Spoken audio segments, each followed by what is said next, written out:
The Floating Marine Laboratory Studio, Master of Architecture, the University of Hong Kong. The parts of the ocean that are the most damaged by overfishing and water pollution tend to be the least equipped to perform ocean science. The coastal population lacks infrastructure to understand the environment, take necessary action, and innovate to transform challenges into opportunities. Ocean research vessels are expensive, take a long time to build, and typically have a huge environmental footprint. We investigate solutions that would be affordable, fast to build with green materials. First, we engage with the ocean stakeholders to understand their practices, needs, and expectations. Second, we studied naval architecture and the great variety of floating platforms, both ancient and modern. Third, we came up with many designs and converged towards a multipurpose hybrid design.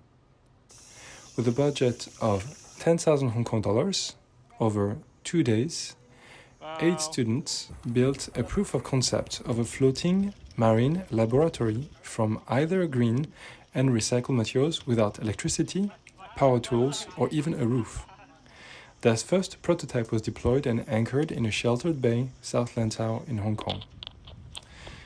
This platform can have multiple functions. Function number 1, water filtration. Oyster reefs, mussels, clams, and many other filtering animals can clean the water and provide storm surges barrier as well as feed us. Function number 2, algae culture. Instead of harmful algae bloom, we can cultivate algae that could turn into food, fertilizer, or even energy. Function number 3, fish culture.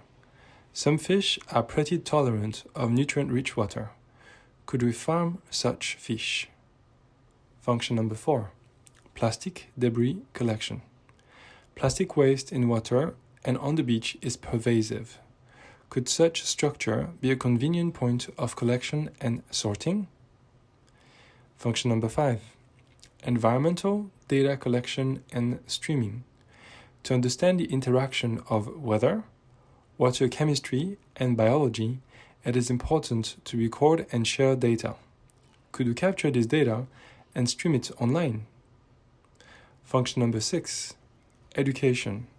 STEAM, open science, citizens, or community science.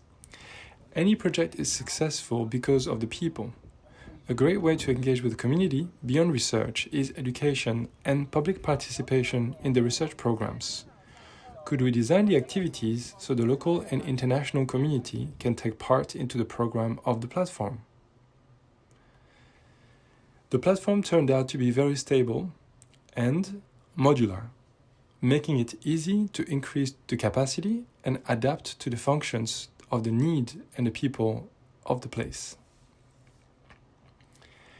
This particular proof of concept could be delivered by boats and anchored in shallow water.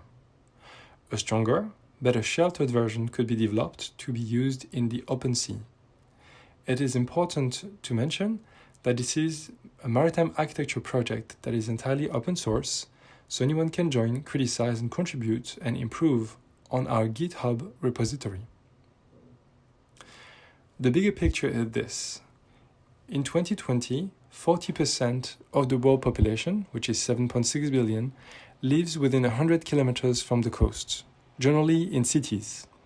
By 2100, the end of the century, 85% of the world population, which will be 11 billion, will live in cities, the majority of which in proximity of the coast. Hong Kong alone has hundreds of unused fish farms, and many other coastal communities could also benefit from such infrastructure.